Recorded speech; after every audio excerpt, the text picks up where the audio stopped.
উপনির্বাচনে পদপ্রার্থী হয়েছেন এই ওত্তা এলাকার বিশিষ্ট সমাজসেবক এবং রাজনীতিবিদ, সুখে দুঃখে যিনি গরিবের পাশে থাকেন, আমাদের স্বগত ভাই। তিনি এই নির্বাচন করছেন এবং কি আগামী 28 তারিখ তিনি নির্বাচন করবেন বলে আমাদেরকে জানিয়েছেন। আমরা এই স্বগত ভাইয়ের সাথে আজকে এই নির্বাচনের বিষয় নিয়ে, যে 28 তারিখ নির্বাচন হবে, সেই নির্বাচনের বিষয় নিয়ে একটু কথা বলবো। স্বগত ভাই, আগামী 28 তারিখ আপনারা নির্বাচন করছেন,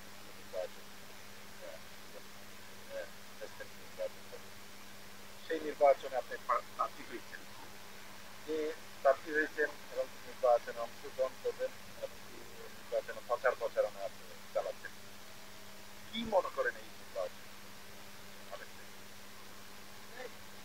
বিসমিল্লাহির রহমানির রহিম। প্রিয় এলাকাবাসী, আমার উপস্থিত যারা এখানে আছেন, সবাইকে আমার সশ্রদ্ধ সালাম দিবেন। প্রথমে আমি একটু বলবো, আমি এই নির্বাচনে আসাটা অপ্রাসঙ্গিক এক ধরনের, এখন এই মুহূর্তে প্রাসঙ্গিক। আমার পূর্ব পরিচয় আমার এলাকার মানুষ সবাই জানে। আসলে আমি খুব ক্ষুদ্র একজন ব্যক্তি। তো আমাদের পরিবার থেকে আসলে ঐতিহ্যগতভাবে আমার এখানে আসা, আমি তেমন কোনো যোগ্য নই। আমার দাদা এলাকার মসজিদ, মাদ্রাসা, রাস্তা, ওই সুবাদে ওনার ছেলে আমার বাবা জনাব আব্দুল মান্নান এগুলাকে প্রাতিষ্ঠানিক রূপ দিয়েছেন। এরপরে ওনার পরে আমাদের পরিবারে আমার বড় ভাই মারা গেছেন, আমি এবং আমার ছোট ভাই করেন। আমরা এলাকায় মোটামুটি সবার, বিশেষ করে খুব বড় আকারে না হলেও ছোট আকারে খুব চেনা জানা। তো ওই সূত্রে যেহেতু পূর্বপুরুষের রক্ত আমাদের শরীরে, একটু দায়বদ্ধতা আমাদের থেকেই যায়। ওই দায়বদ্ধতা থেকে যেটুকু যোগ্যতা আছে সেটুকু দিয়ে সামাজিক কিছু কার্যক্রমে লিপ্ত আছি। আমি স্কুল, মসজিদ, কিছু সামাজিক বিচার, কিছু সামাজিক প্রতিষ্ঠান, আমি যেগুলো বলে আসলে নিজেকে অনেক কিছু বলা, এটা আমার কাছে কেমন জানি মনে হয়, সেজন্য বলতেছি না। আমি আজকে দীর্ঘ 25 বছর থেকে এই জায়গায়,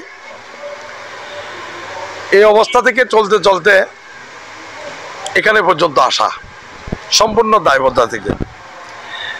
আমার মনে হয় আমাদের পরিবারে, বা আমিও একজন আমার পরিবারের সদস্য, আমাদের কাছে কিছু করতে পারলে মনে হয় কিছু একটা করেছি কারোর জন্য।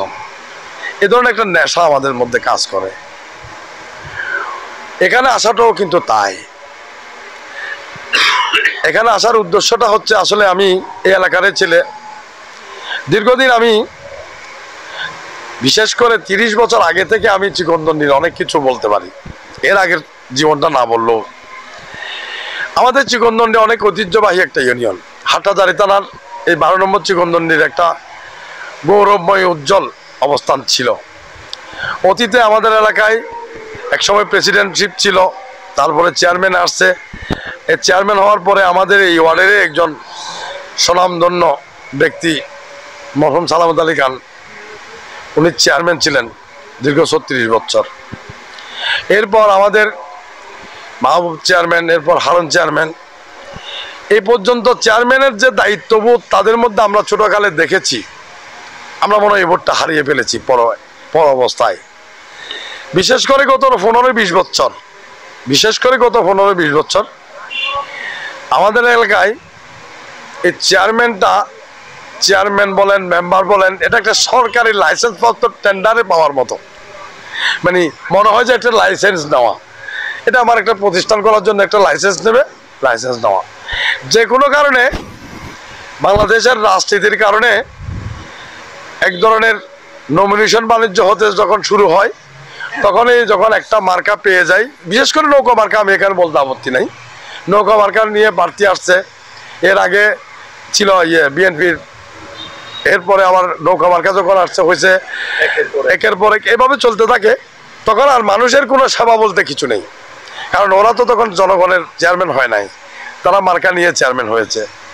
এমত অবস্থায় জনগণ, আমার কাছে মনে হয় আমি একজন নিরীহ জনগণ, আমার মতো মানুষ যদি ইউনিয়ন পরিষদে গিয়ে সেবা না পায়, আমাকে যদি এখানে বিভিন্ন ট্যাক্স চাঁদা ঘুষ দিতে হয়, তাহলে সাধারণ জনগণ কি করছে? আমি নিজেকে সামান্যতম হলেও তো সচেতন মনে করি।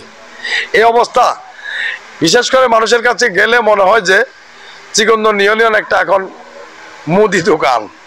সেখানে গেলে আপনাকে এনটিপি থেকে শুরু করে সার্টিফিকেট ফি, এমন ফি তেমন ফি, এবং যারা ওখানে কর্মচারী আছে তাদের অবস্থান নাকি চেয়ারম্যান মেম্বার থেকে আরো বেশি, অবস্থা বড়। এইসব বিষয় আসলে আমি দীর্ঘদিন থেকে আলোচনা হচ্ছে, অবজারভেশনে আছি, মানুষজনের সাথে আলাপচারিতায় আছি, তো কোনো সুযোগ নাই চোখ বুঝেন দেখে থাকা ছাড়াও। তারপরও আমি বিগত 2023 সালের নভেম্বরে 22 সালের নভেম্বরে আমি তখনকার চেয়ারম্যান, উনি ইন্তেকাল করেছেন, নেগেটিভ ভাবে নিয়েন না কেউ, আমি আমার সাহসিকতা বা আন্দোলনের কথা বলতে গিয়ে প্রসঙ্গটা আনতেছি। এমন অনৈতিক একটা ব্যাপার হয়ে গেছে যেটা আসলে মেনে নেওয়া আমার জন্য কষ্টকর ছিল। আমাদের খন্দকিয়া চৌমুদিয়া প্রাথমিক বিদ্যালয়ে জেলা প্রশাসন থেকে আমাকে 3 লাখ টাকা দেওয়া হয়েছে এবং সরকারিভাবে 1,36,000 টাকা দেওয়া হয়েছে একটা মিনি শিশু পার্ক করার জন্য। আমাদের এই স্কুলটা অনেক বড়, আমাদের এলাকায় এত বড় স্কুলের মাঠ নাই, খেলার জায়গা বলতে এখন আর নাই, একমাত্র এটা কিন্তু স্কুলের মাঠ, শুধু খেলার মাঠ না, এটা ঐতিহ্যগতভাবে একটা রাজনৈতিক মাঠ।